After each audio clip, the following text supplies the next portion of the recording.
इसका इसका मतलब ये हो गया कि जो हमारी एक्यूट डिजीज है वो पॉजिटिव इन नेचर है, और जो हमारी सब एक्यूट है वो न्यूट्रल इन नेचर है, जो हमारी क्रॉनिक है वो नेगेटिव इन नेचर है।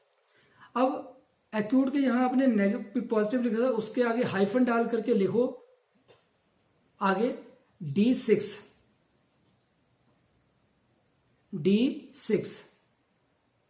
और जो न्यूट्रल डिजीज का कॉलम है उसके आगे हाइफन डाल करके लिखो D5, और जो नेगेटिव का कॉलम है नीचे क्रोनिक का उसके आगे हाइफन डाल करके लिखो D4। यानी कि इलेक्ट्रोपैथी की प्रैक्टिस इतनी इजी है दोस्तों, केवल 3 क्लासेस ऑफ डिजीज के लिए जो परफेक्ट 3 क्लासेस है, राइट, उसके लिए हर एक क्लास के लिए एक परफेक्ट रेजोल्यूशन मैटी जी ने बोल दिया है। वो क्या है? जैसे अभी मैंने आपको बोला कि एक्यूट डिजीज मतलब कि पॉजिटिव इन नेचर है, उसको हमने D6 की ब्रैकेट में लिखो थर्ड एडिशन, उसकी ब्रैकेट में लिखो नेगेटिव इन नेचर।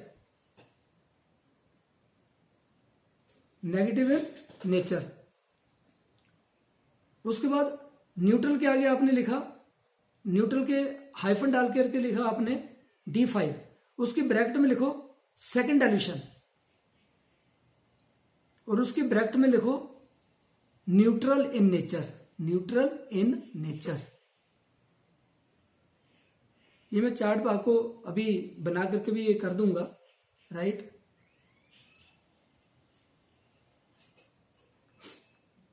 फिर उसके बाद जो क्रॉनिक है उसका हाइफन डाल करके लिखो D4, जहां लिखा आपने with in bracket positive in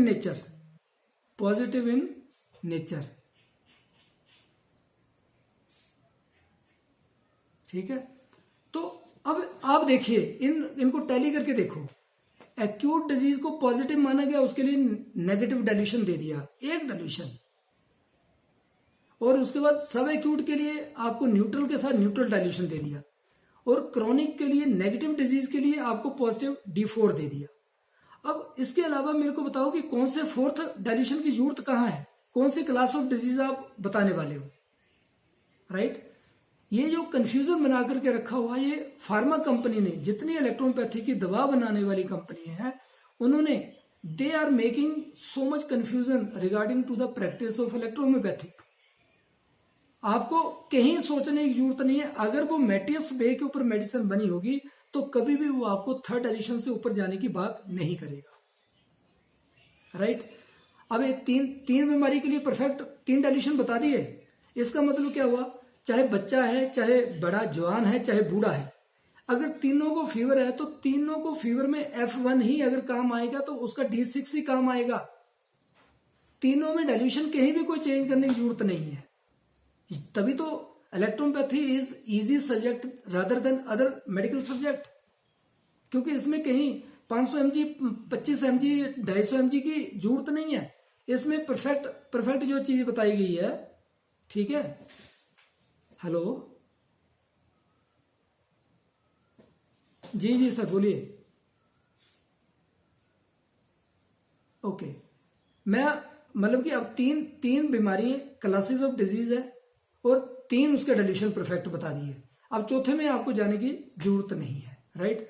अब मैंने डाइल्यूशन बनाने की टेक्निक आपको बताई थी कि अगर हम D1 से लेकर के D6 तक देखें तो 1:9 की रेशो बताई है। पर अभी एक क्वेश्चन आया था डॉक्टर अनिल अग्रवाल जी का कि इस हिसाब से हमें 3 किट 114 पीस बना करके रखने पड़ेंगे। यस, अगर आप साइंटिफिक चल रहे हैं तो आपको बना के रखने पड़ेंगे, बट ये प्रॉब्लम जो कॉमन प्रैक्टिस करने वाले लोग हैं उनके साथ कई बार आती रही है। तब 2010 में रवि सर ने अपना एक नया फार्मूला भी रेडी टू यूज तैयार किया। अभी डाइल्यूशन बनाने का पहला परफेक्ट फार्मूला कौन सा था, 1:9 की रेशो। वो साइंटिफिक है, वो आपने कोई भी, अभी मेरे पास जब पुलिस टीम आई हुई थी तो मैंने जब उनको protocols of manufacturing and our medicine preparation method बताया तो मैंने यही बताया कि 1:9 से हम इस तरीके से मेडिसिन बनाते हैं, राइट। आपने भी सबको, किसी को भी बताने वही फार्मूला बताना है, बट पर्सनल यूज में एक फार्मूला रविसन ने तैयार किया जिसका नाम दिया रेडी टू यूज। उसमें आपको पूरे रैक में एक छोटा सा एग्जांपल समझिए। मान लो अगर आप हमारी बुक पढ़ोगे उसमें फीवर का एग्जैक्ट फार्मूला दिया गया है A3F1 येलो इलेक्ट्रिसिटी, राइट। तो इसका मतलब 3 मेडिसिन उसके अंदर मिक्स है फीवर में। अगर हमने 1:9 से F1 अलग बना के रखा हुआ है, उसका D6 बनाया हुआ, तो हमने क्या करना, अगर 30 ml बनाना तो 10 ml मेरे को पहले F1 सक करना पड़ेगा, 10 ml मेरे को A3 सक करना पड़ेगा, 10 ml मेरे को येलो इलेक्ट्रिसिटी सक करना पड़ेगा, है ना। तो इससे क्या होगा कि थोड़ा टाइम इन्वॉल्विंग एक मतलब ये सब्जेक्ट है। बट कई बार क्या होता है कि जिनके तो 8, 10, 15 पेशेंट है वो तो कोई दिक्कत नहीं है, क्योंकि मैं ये भी जानता हूं कि हर क्लिनिक में असिस्टेंट शायद नहीं हो सकते हैं, है ना।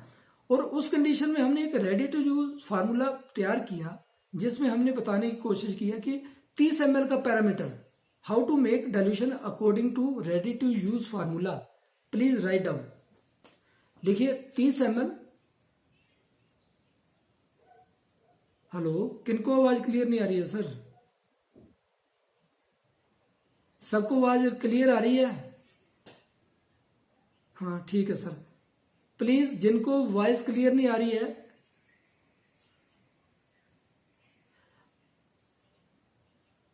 सर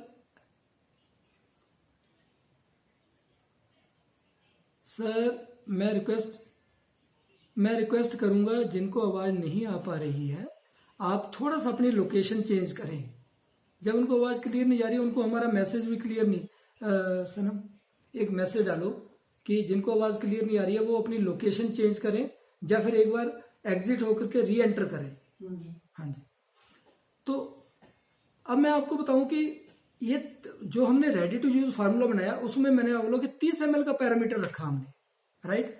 लिखिए 1 number 30 ml, 2 number 30 ml, 3 number 30 ml, ठीक है। अगर हमने D4 बनाना है तो अगर ओरिजिनल स्पेजरिक एसेंस यानी कि D3 की 30 ड्रॉप्स हमने डायरेक्ट उसमें डाल दिए, ठीक है। 30 ड्रॉप्स ऑफ ईच मेडिसिन। जैसे मान लो अभी मैंने फीवर का एग्जांपल लिया तो उसमें अगर 3 मेडिसिन थी F1, A3 और येलो इलेक्ट्रिसिटी, तो तीनों हम क्या करते हैं, पहले ड्रॉपर में, एम्प्टी ड्रॉपर में हम हर किसी की 30-30 बूंद डालेंगे, 30 F1, A3 येलो की, राइट।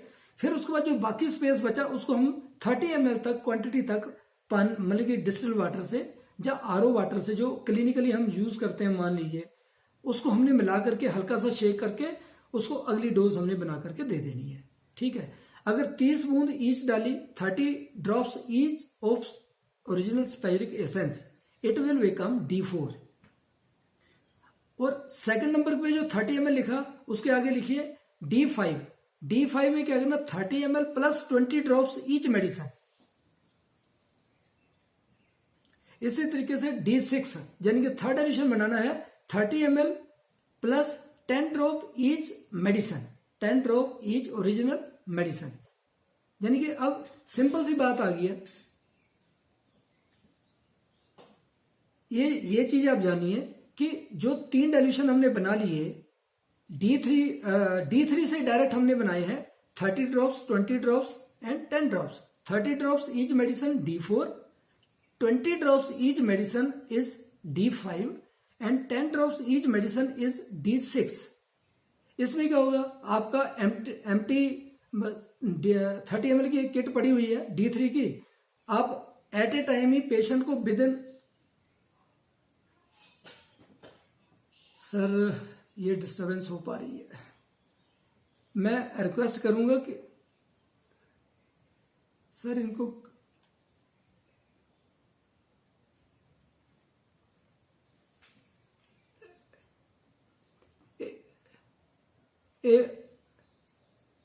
अच्छा सर मेरे को ये बताइए किन डॉक्टर को आवाज क्लियर नहीं आ रही है, सर काइंडली अपना नाम बोले।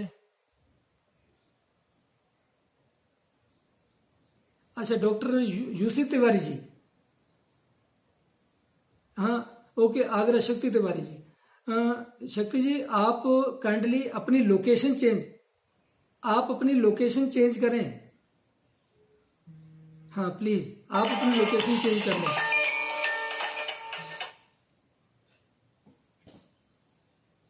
आप काइंडली अपनी लोकेशन चेंज करें, नहीं तो मैं नेक्स्ट लेक्चर में इसको थोड़ा रिपीट कर दूंगा प्लीज।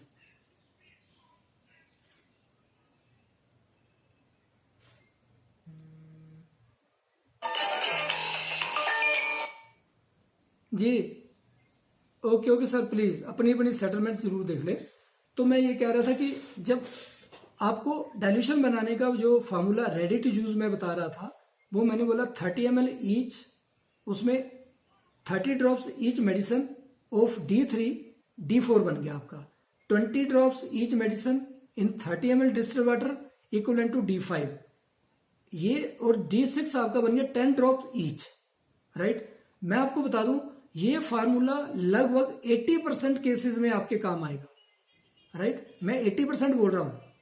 अगर बाय द वे किसी कारणवश आपको कुछ केसेस, मान लो 10 में से 8 में आपको रिजल्ट अच्छे मिल गए, बट 2 में रिजल्ट नहीं मिल रहे हैं, उसमें हमने क्या किया, एक सेकेंडरी फार्मूला इसी के अंदर ड्रॉप्स वाइज ही हमने क्या किया, इसकी क्वांटिटी को 50% कर दिया। 15 ड्रॉप्स D4 के लिए, उसको बोलते हैं lighter dilution of D4, lighter dilution of D5, lighter dilution of D6, right. हमने क्या किया, 15, 7 और 5, सॉरी 15, 10 और 5, यानी कि अगर 15 उन 80% में फार्मूला आपका परफेक्टली 30, 20 और 10 का ही चलेगा। बट जो बैलेंस केसेस है जिसमें आपको रिजल्ट नहीं मिल पा रहे हैं, केवल उन्हीं केसेस के अंदर आपको लाइटर के अंदर लेकर के जाना है इसको। वो कैसे, अगर 30 D4 के लिए 30 ड्रॉप डाले जा रहे थे, अब उसके लिए आप 15 ड्रॉप्स डालोगे। D5 के लिए अगर 20 ड्रॉप्स डाले गए थे तो उसके लिए आप 10 ड्रॉप्स डालोगे। अगर आप 10 ड्रॉप्स D6 के लिए डाल रहे थे तो उसके लिए आप 5 ड्रॉप डालोगे। इसके बाद भी कुछ केसेस 100 में से कम भी एक आध केस आपका ऐसा कुछ फंसेगा बीच में, जिसको आप इन दोनों फार्मूला से भी कवर नहीं कर पाओगे। वहां हम लाइटर टू लाइटर के अंदर जा रहे हैं, लाइटर टू लाइटर। मगर एक चीज का याद रहे, स्टार्टिंग में कभी भी लाइटर टू लाइटर नहीं लेकर के जाना। स्टार्टिंग में 30-20 का ही फार्मूला आपको काम आएगा। कहीं अपनी प्रैक्टिस को कंफ्यूज मत करना। सिर्फ हमने अपने एक्सपीरियंसेस के बेस के ऊपर आपको बता रहे हैं कि 30-20-10 के फार्मूला में हमें 80% तक रोगियों में इसका अच्छा इंपैक्ट आता है, अच्छे रिजल्ट मिलते हैं। फिर जो बाकी बचे 20% है, उसमें हम क्या करते हैं कि हम 15, 10 और 5 का फार्मूला ले लेते हैं। मगर उसमें भी कुछ उस मतलब जो 10% हमारे केसेस होते हैं, उसमें भी कुछ ऐसे केस आ जाते हैं जो उसमें भी कवर नहीं होते हैं। फिर हम लाइटर टू लाइटर चले जाते हैं। वो क्या फार्मूला चलेगा हमारा, lighter to lighter 7 drops, 3 drops, 1 drop. 7 drop चला गया हमारा D4 के लिए ओरिजिनल का, और 3 ड्रॉप्स चला गया हमारा D5 के लिए, और 1 ड्रॉप चला गया हमारा D6 के लिए। तो तीनों जो ready to use formula according to your practice मैंने आपको बताए हैं, राइट सर। ये था क्योंकि इसमें इस ग्रुप में लगभग 15 से 18-20 ऐसे डॉक्टर्स हैं जिनका डिल्यूशन का कंफ्यूजन रहा है। उन्होंने स्पेशली मेरे को मीटिंग शुरू होने से पहले, मींस ये क्लास शुरू होने से पहले रिक्वेस्ट किया था कि सर आप डाइल्यूशन एंड डोज का 100% परफेक्टली आप हमें बताइएगा। ये बात आ गई आपकी, डाइल्यूशन कैसे बना, D1 से लेकर के D6 तक हमने रेडी टू यूज कैसे बनाया, हमने first, second, third dilution select कहां किया, राइट। अब मैं अपने इस पॉइंट को थोड़ा सा यहां विराम करूंगा और मैं चाहूंगा कि अब अगला ये डाइल्यूशन का मैटर है, ठीक है। इसके लिए मैं 20 मिनट आपको दूंगा। 20 मिनट में हम अपने क्वेश्चन जो है एक दूसरे से रिकवर करेंगे, मतलब कि मैं कोशिश करूंगा आपके हर क्वेश्चन का रिप्लाई दूं, राइट सर। थैंक यू, मिलते हैं जल्दी सर।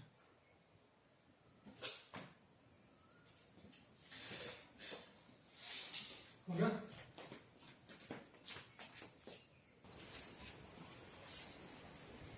कि हम हिल टॉप में ये रिसर्च सेंटर है मेरा एक लैब के साथ एक मिनी गार्डन है। इसमें मैं कुछ एक प्लांट्स आपको दिखाऊंगा। सारे लोग जुड़ चुके हैं सर?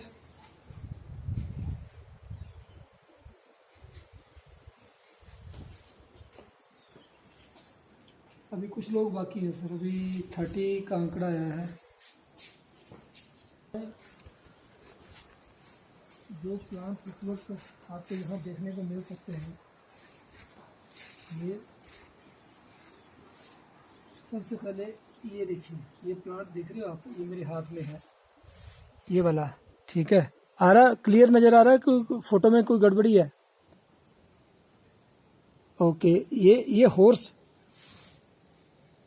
हॉर्स टेल प्लांट है, राइट।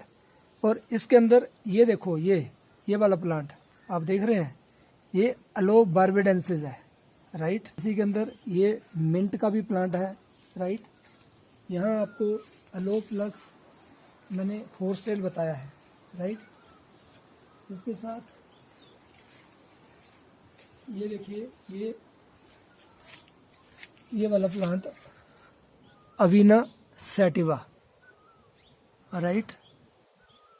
ये वाला प्लांट तो आम आपके भी मिल जाएगा। इसके बाद ये स्पेसिफिक प्लांट जो इस वक्त मैच्योर की तरफ जा रहा है, ये वाला, ये देख रहे हैं आप,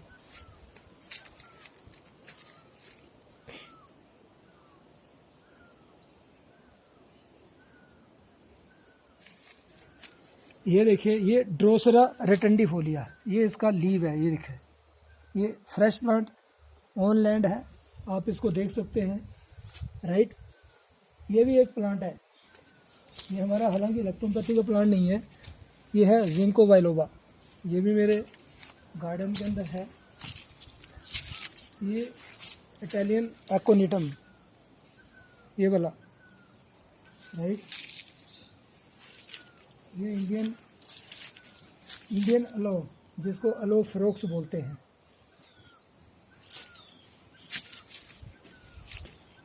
ये देखिए, अलो बार्बेडेंसिस, ये वाला, राइट।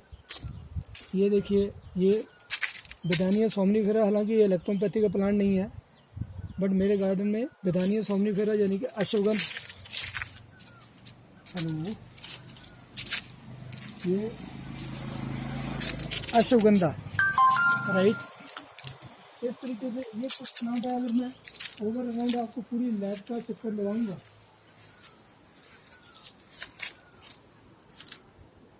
Wait sir, wait.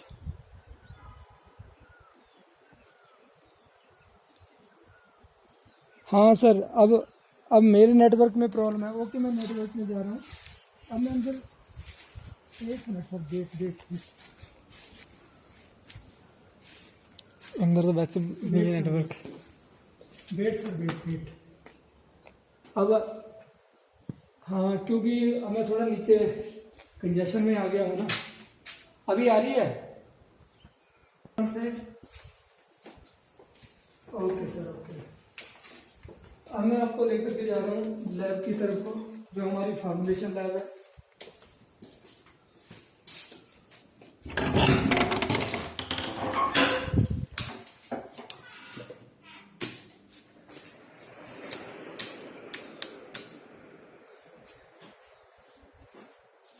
ये इक्विपमेंट्स है हमारे फर्स्ट पार्ट के इक्विपमेंट्स है।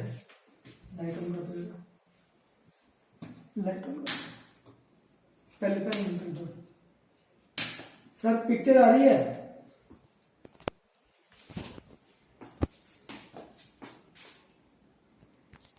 सर यहाँ सिग्नल की प्रॉब्लम है एक्चुअली डाउन में ना।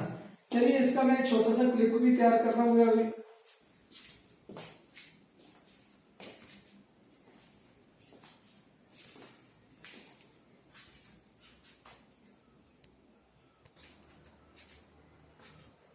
अभी पिक्चर क्लियर आ रही है?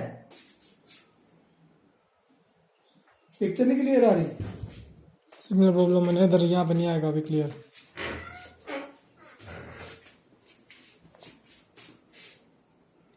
ठीक है, आपको सेंड अभी कर रहे हैं। अभी मैं एक राउंड ले लेता हूं।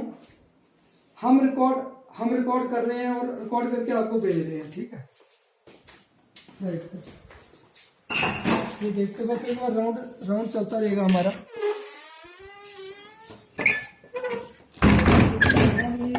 मेरे बेस तो ये हमारा पैकेजिंग यूनिट है, जो मैंने पहले आपको बताने की कोशिश की। वो हमारा तो अभी सारे डॉक्टर साहिबान ने थोड़ा लैब का मैंने आपको व्यू बताया, और आप कुछ क्वेश्चन ये भी उठे थे कि कैसे पता लगाएं कि दूसरी फार्मेसी जो मेडिसिन दे रही है वो क्या दे रही है। तो दोस्तों ऐसे तो मैं बता नहीं सकता कि वो क्या दे रहे हैं क्या नहीं दे रहे हैं, पर आप क्वालिटी को इंश्योर करने के लिए कुछ 3 बेसिक क्वेश्चन उनसे पता कर सकते हैं। सबसे पहला क्वेश्चन तो यही है कि क्या उनके पास 114 के 114 हर्ब्स जो मेडिसिनल प्लांट है वो अवेलेबल हैं। अगर है तो क्या वो दिखाए जा सकते हैं, ठीक है। अगर वो कहते हैं कि हाँ हम दिखा सकते हैं, तो आपको एक बार समय निकाल करके उस लैब में जाकर के वो सारी चीज़ें जरूर देखनी चाहिए। नंबर 2 पे, क्या वो 3 के 3 पार्ट एग्जैक्टली स्पेजरिकल कोहोवेशन के इसी तरीके से तैयार कर रहे हैं। मैं आपको बताऊं, हम अपने इस पूरे मेथोडोलॉजी को विद इटालियन स्टडी, आप जानने वाले जानते हैं, मैं दो टाइम इसी पॉइंट को मतलब कि कंपैरेटिव स्टडी को करने के लिए 2008 और 2010 में ट्वाइस मैं इटली जा करके मैटी जी की जो म्यूजियम में उनके इंस्ट्रूमेंट है, जो आज की डेट में वहाँ मैटी जी के इसके सारी चीज़ें जानते हैं, मैं उन लोगों से डिस्कस करके ही इस मेथड को हमने 2010 में 100% फाइनल किया था। और जब से ये मेथड फाइनल हुआ है, जो रविसन प्रोडक्ट इस्तेमाल करते हैं उनको मालूम है कि रिजल्ट के मैटर में कभी हमें किसी को मोटिवेट करने की जरूरत